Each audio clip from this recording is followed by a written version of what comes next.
السلام علیکم ورحمۃ اللہ وبرکاتہ۔ الحمدللہ وحدہ والصلاة والسلام علی من لا نبی بعدہ وبعد۔ اعوذ باللہ من الشیطان الرجیم۔ بسم اللہ الرحمن الرحیم۔ رب اشرح لی صدری ویسر لی امری واحلل عقدۃ من لسانی یفقہوا قولی۔ اسراء و معراج کا واقعہ کب؟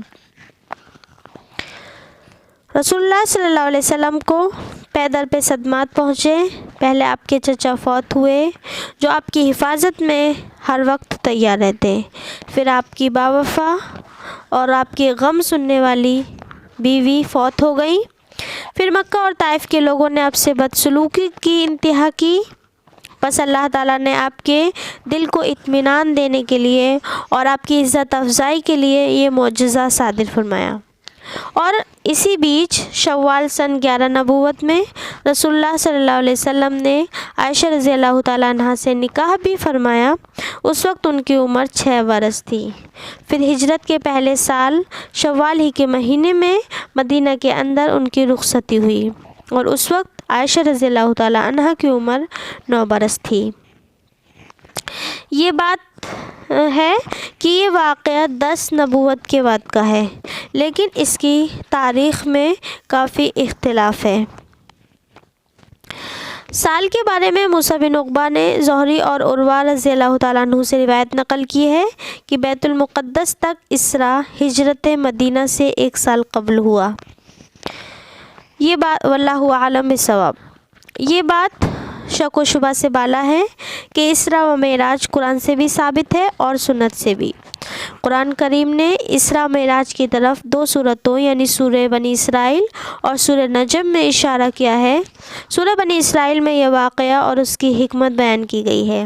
اللہ تعالیٰ کا ارشاد ہے، بسم اللہ الرحمن الرحیم، سبحان الذی اسری بعبدہ لیلا من المسجد الحرام الی المسجد الاقصی الذی بارکنا حولہ لنریہ من آیاتنا انہ هو السمیع البصیر۔ پاک ذات ہے اللہ جو اپنے بندے کو رات کے ایک حصے میں مسجد حرام سے مسجد اقصی تک لے گیا۔ وہ مسجد اقصی جس کے ارد گرد ہم نے برکت دی ہے تاکہ ہم اسے اپنی کچھ نشانیاں دکھائیں۔ بلا شبہ وہی خوب سننے والا اور خوب دیکھنے والا ہے۔ اسی طرح دوسری صورت میں اللہ تعالیٰ نے معراج کے واقعہ اور اس کے نتائج بیان کیے۔ وَلَقَدْ رَآهُ نَزْلَةً أُخْرَى عِنْدَ سِدْرَةِ الْمُنتَهَى عِنْدَهَا جَنَّةُ الْمَأْوَىٰ إِذْ يَغْشَى السِّدْرَةَ مَا يَغْشَىٰ مَا زَاغَ الْبَصَرُ وَمَا طَغَىٰ لَقَدْ رَأَىٰ مِنْ آيَاتِ رَبِّهِ الْكُبْرَىٰ۔ اور بلا شبہ اس رسول نے جبرائیل کو ایک بار اور بھی دیکھا سدرہ منتہا کے پاس۔ اس کے پاس ہی جنت مأویٰ ہے۔ جب سدرہ پر چھا رہا تھا جو کچھ چھا رہا تھا، نگاہ بہکی نہ حد سے بڑی۔ یقیناً اس رسول نے اپنے رب کی بعض بڑی بڑی نشانیاں دیکھیں۔ اس واقعے میں آپ صلی اللہ علیہ وسلم کو آسمانوں پر لے جایا گیا، جس کی تفصیل انشاءاللہ ہم آئندہ سنیں گے۔ آخر میں مولا کریم سے دعا ہے کہ ہم تمام کو اپنے نبی کی سیرت سننے، سمجھنے اور پڑھنے کی توفیق دے۔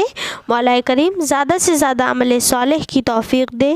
آمین ثم آمین۔ السلام علیکم ورحمۃ اللہ وبرکاتہ۔